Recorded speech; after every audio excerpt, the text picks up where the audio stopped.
Elite athletes from around the world have arrived in Paris to compete in the 2024 Olympic Games. Right behind them are hordes of fans arriving in France to cheer on their favorite teams. Now, you might expect this to be great news for the hotels in Paris. Olympic Games mean more tourists, which means more money, right? Well, it's more complicated than that. I'm Matthew Cypher, professor and director of the Steer Center for Global Real Estate at Georgetown McDonough, and a very marginal distance runner.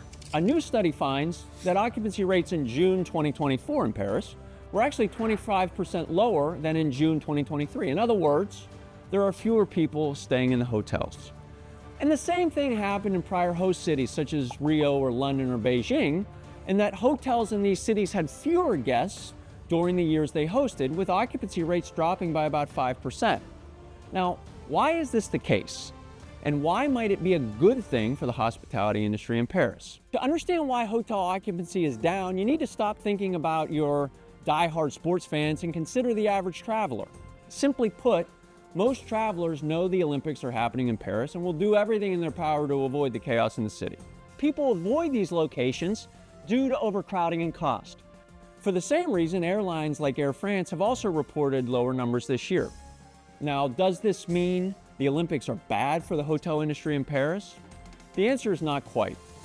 Even though fewer people are checking in, hotels expect to make more revenue this year than in previous years. In fact, revenue per available room is anticipated to increase for 2024 by roughly 7%. How are hotels making more money with fewer people? It all boils down to the most basic principle of investment: supply and demand. The best investments exist in a situation where the demand for something exceeds the supply of something. So consider data centers, which are doing exceptionally well in the United States because of the AI boom. This is because demand is very strong and supply is insufficient, and the result is that the rental rates go up and the values increase. Arguably, the worst investments result from the opposite situation, where the supply of something exceeds demand. Think about office space in the United States. Supply is high, office buildings are everywhere, but remote work policies have resulted in shrinking demand. And as a result, the rents go down, as do values.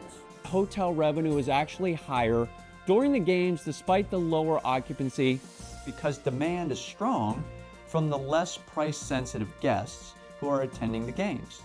And as a result, hotels simply charge more for the room. Also, hotel owners could eliminate the discounts or promotions that they would run during a normal year, which also increases the revenue.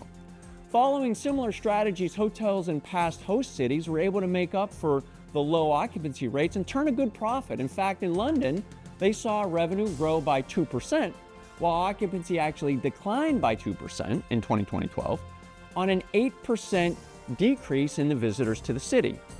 If the predictions are correct, Paris shouldn't be any different. Of course, charging higher rates can also backfire. A recent Bloomberg article suggests that some Paris hotels may have overestimated the demand and charged too much, and have already started slashing their prices in order to attract more visitors and to boost occupancy rates before it's too late. I'm really excited about the games this year, and we'll be focused on the men's and women's distance events and track and field.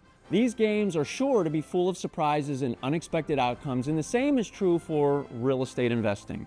There is no such thing as a guaranteed outcome, but with enough preparation, there's a good chance you can come out on top and bring home the gold.